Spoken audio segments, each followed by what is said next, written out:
Well, good evening, everybody. Want to get you caught up on what's going on here weather-wise across the area. You're looking over St. Charles right now with our weather camera, and we have some raindrops falling out of the sky. There's nothing here that's overly impressive. You can see lighter showers are drifting through the metro St. Louis area. Still, as of, 9:20 almost, haven't had any reports of measurable rain. Now, officially measurable rain. But we know that it's been wet enough where you got to use your windshield wipers, and a little heavier down to the south of St. Louis, especially as you head down towards Steelville. And you got a little heavier band approaching Potosi right now, stretching down towards Centerville and Lesterville.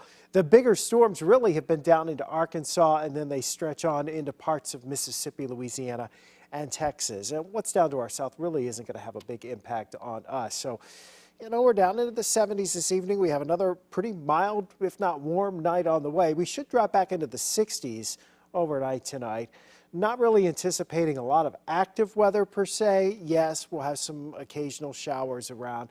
Doubt we'll hear the rumble of thunder as we head through early tomorrow morning. Unfortunately, the odds of us seeing the partial lunar eclipse early tomorrow morning before sunrise and before the moon sets, pretty much negligible here. It just doesn't look like there's much of a chance with all the clouds around. Now, we might get a couple of stray showers and thunderstorms to pop up as the cold front actually comes through tomorrow afternoon. Right now, the anticipation is that that action tomorrow will be widely scattered. And so most of the day, for most of us, is going to be on the dry side. Now, there is a severe weather threat as we shift into Thursday. And already the Storm Prediction Center has targeted the St. Louis metro area back into mid-Missouri, out towards Kansas City, down through Springfield, Branson, Joplin, into Oklahoma City. That's an enhanced risk of severe weather, which for a 3-day forecast is a bit unusual. Now, there's a couple of things going on here, and this is where, what happens over the next 24 to 36 hours is really going to come into play, because when you're looking here at the ongoing thunderstorms that we expect to be working in across northern Missouri Thursday morning, this complex may hold together. And then again, it may not look anything like this by the time it gets here. This is just one computer model, just one run, but it's really our first high-resolution look at what we can anticipate as we head towards midday Thursday to Thursday afternoon. So making that assumption that this is holding together and it's still warm and unstable here, that this thing could be producing some gusty winds and some torrential rain as we head towards late morning, early afternoon for St. Louis. Now, what that also does is it limits how warm it's going to be when the thunderstorms that are back to our west here. You see all this action that's back here across Kansas breaking out, western parts of Missouri, northern Oklahoma. Those are going to be severe thunderstorms. They have a good chance of producing strong winds and maybe some isolated tornadoes back there. But because we anticipate having some rain, later in the morning, midday hours, if that complex holds together, it completely changes how intense those thunderstorms might be around St. Louis. And maybe we get some downpours, but not as severe as it otherwise could be. Either way, the main threat from this severe weather here on Thursday afternoon is going to end up being wind.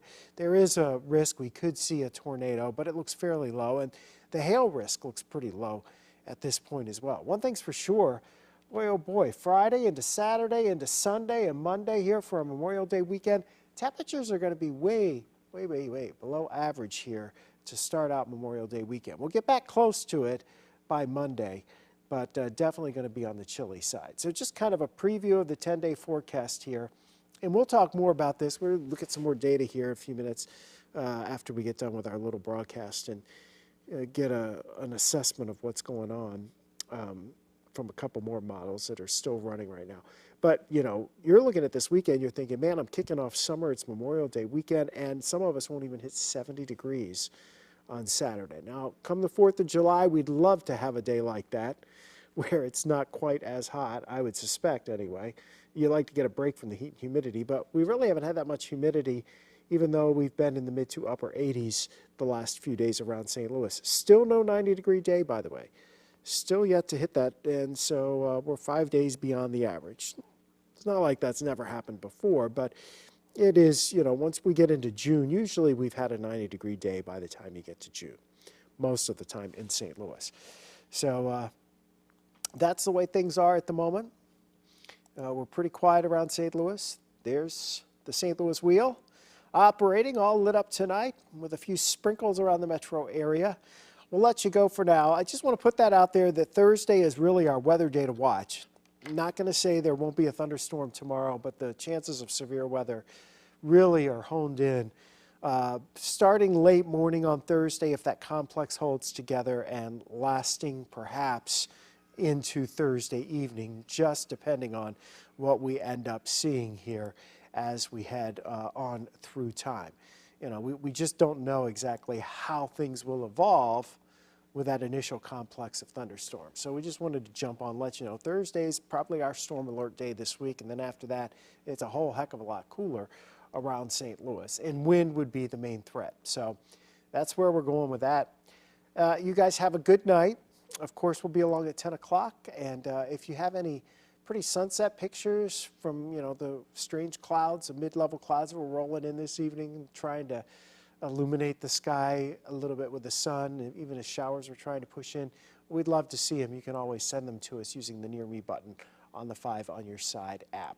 So you can do that, or if you've got any good pictures of what's going on in your neighborhood, we love to see stuff.